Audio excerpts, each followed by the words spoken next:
Qahramon aka, uydagilarim ingliz tilini o'rganib, Amerikaga ketishimga ruxsat berishmayapti. Qanaqa ko'ndirsam bo'ladi? Hamma oilada bu narsa har xil o'tadi. Kimdirlarni ko'ndira olasan, kimdirlarni ko'ndira olmaysan.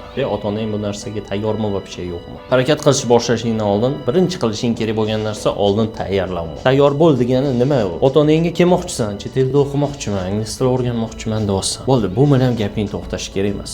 Bunaqa narsani deyishdan oldin sen tayyor bo'lishing kerak. Nima deb so'ray? Ular nima savollar berishadi?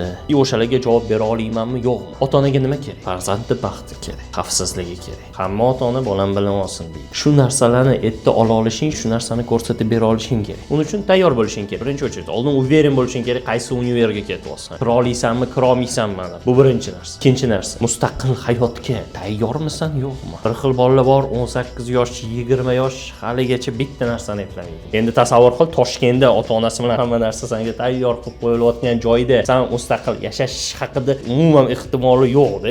2% ham ehtimoli yo'q sen mustaqil yasha olishingga. Sen chet elda yashashni so'rayapsan. Agar bunaqa holat bo'ladigan bo'lsa, bo'ldi, uni so'rash foydasi yo'q. Javob yo'q bo'ladi, bo'ldi. Harakat qilma, ularni ko'ndirishga ko'ndira olmaysan. Nima qilishing kerak? Sen ko'rsatib bera olishing kerak, sen mustaqil yashash.